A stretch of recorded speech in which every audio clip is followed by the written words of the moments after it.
ಏನಿದು ಶೇರ್ಸ್ ಅಂದ್ರೆ ಏನು, ಆಮೇಲೆ ಬೈ ಮಾಡೋದು ಸೆಲ್ ಮಾಡೋದು, up and down, market fall ಆಯ್ತು ಕ್ರಾಶ್ ಆಯ್ತು ಅಂತ ಹೇಳ್ತಾರೆ, ಮತ್ತೆ ಮಾರ್ಕೆಟ್ ರೈಸ್ ಆಯ್ತು ಅಂತ ಹೇಳ್ತಾರೆ. ಇದೆಲ್ಲ ಯಾವ ತರ ಆಗುತ್ತೆ, on which basis it happens ಅಂತ?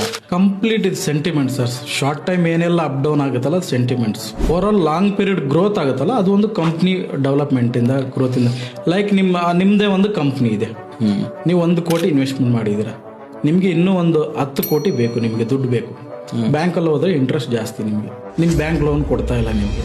ಬಟ್ ಏನ್ ಮಾಡ್ತೀರಾ ನೀವು, ಪಬ್ಲಿಕ್ ಹತ್ರ ಬರ್ತೀರಾ, ನಾನು 1 ಕೋಟಿ ಕಂಪ್ನಿ ವ್ಯಾಲ್ಯೂ ಇದೆ, ನಾನು ನಿಮ್ಗೆ ಇದರಲ್ಲಿ % ಇನ್ವೆಸ್ಟ್ಮೆಂಟ್ ಮಾಡಿ ನಾನು ಒಂದು ಭಾಗ, ನೀವು 1 ಕೋಟಿಲಿ ಒಂದು 100 ಭಾಗ ಮಾಡಿ, 1 ಭಾಗ ನಾನು ನಿಮಗೆ ಕೊಡ್ತೀನಿ, ಅದಕ್ಕೆ ಇಷ್ಟು ಈ ಪ್ರೈಸ್.